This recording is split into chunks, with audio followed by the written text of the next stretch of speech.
I grew up in a family of people who read a lot, and my father was in the newspaper business. So I was at home alone with my mother for a few years while all the other kids were off at school.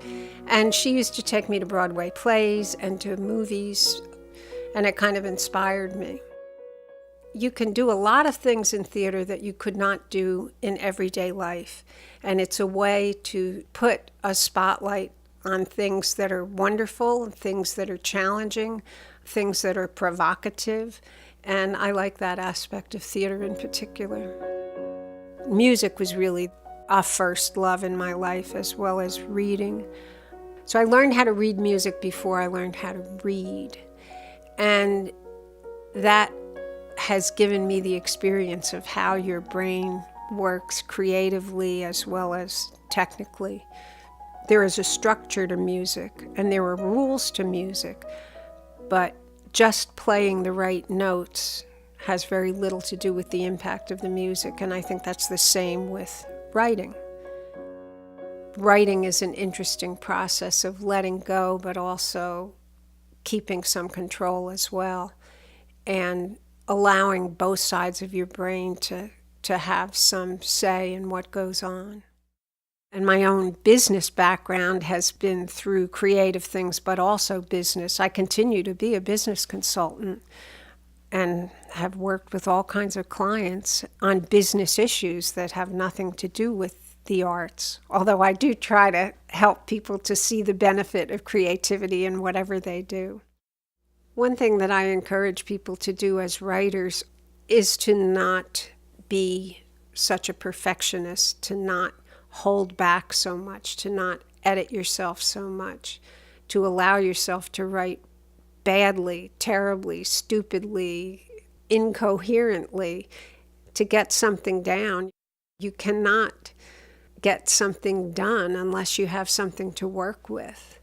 I worked with these middle school kids yesterday, and everybody writes at least one poem within a 1 hour period. It's something that I've been doing with all different age groups for a while, experimenting with that. And I've found that if you just keep pushing people a little bit and say, just write anything. You only have to write. Yesterday, the poem they wrote was a 31-word poem based on a poem by William Carlos Williams.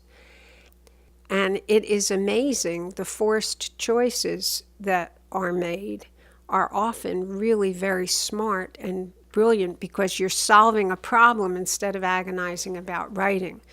And the kids were surprised too, but invariably kids will say, "Can I write another one?" It's a good lesson to remember, and I as a writer try to remember it myself. Just get something down. You can't throw something out until you've got it written down, or you can't make it better until you have something to work with. Amen. Poetry is an oral tradition.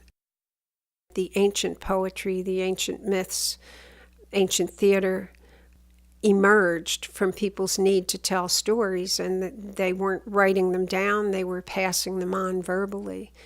And that should continue to be part of our cultures, that we listen to poetry and we pass on our stories through our words.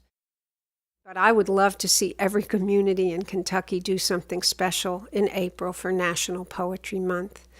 People really respond to poetry if people aren't afraid that they're not going to be able to understand a poem. You know, if they feel open to the poetry, then they will enjoy it and it will enrich their lives.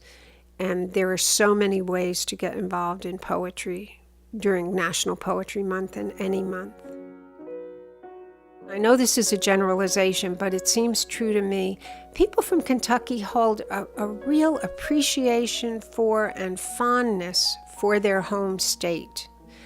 And throughout all of my activities in this state, I meet so many people who they might have gone away for a while, but they come back home.